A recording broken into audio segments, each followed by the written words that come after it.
इशारा तो कहीं देख लियो। हाय हाय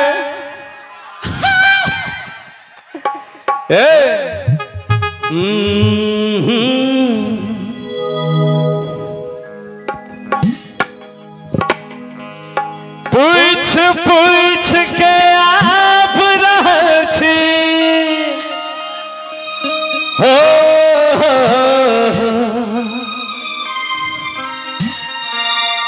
बड़ निक अहाँ बोली। ये अहाँ के नाम की है? प्रिया। प्रिया प्रिया ये प्रिया अहाँ बिना लगे नहीं छे हमर जिया। ये प्रिया अहाँ बिना लागे नहीं छे हमर जिया। सुनू ना हमरा बना लिया अपन पिया। ये प्रिया ये बड़ निक अहाँ का बोली। बड़ मिठगर मुस्कान। ये अहाँ के नाम की है? प्रीति। प्रीति ये हमर प्रीति अहाँ सन देखलौ ने कतो खूबसूरती। ये हमर प्रीति अहाँ सन देखलौ ने कतो खूबसूरती। मन मीत लगाल तो अहाँ सा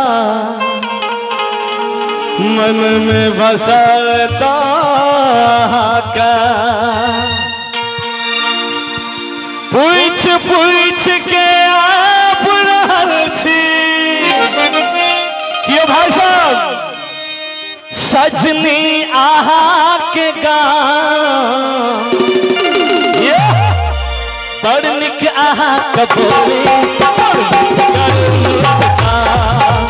बड़ निक आहा कबोली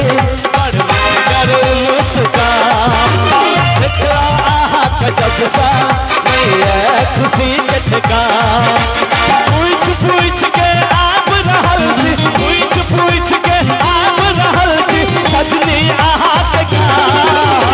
बड़ निक आहा कबोली कर मुस्कान। बड़ निक आहा कबोली बड़ मिठगर मुस्कान।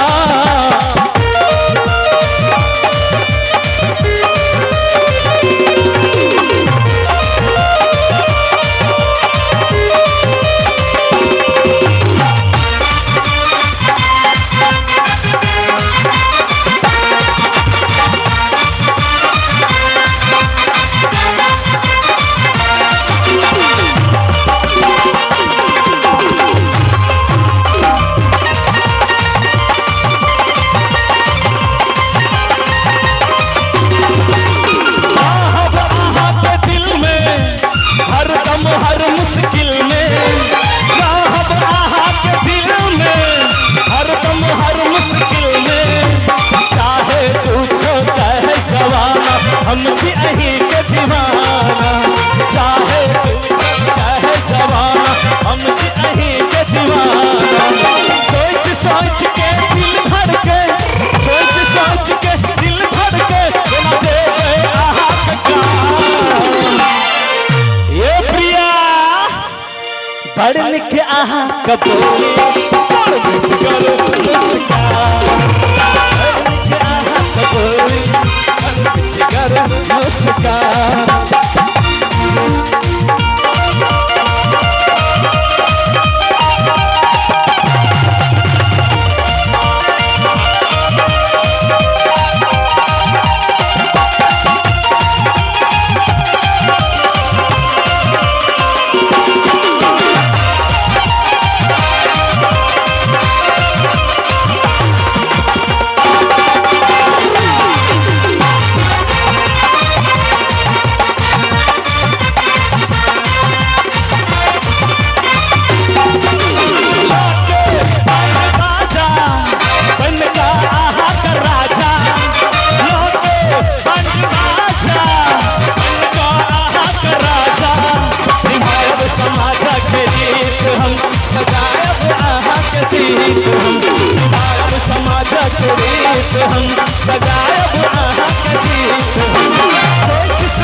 बड़ निक आहा कबोली बड़ मिठगर मुस्कान या बड़ निक आहा कबोली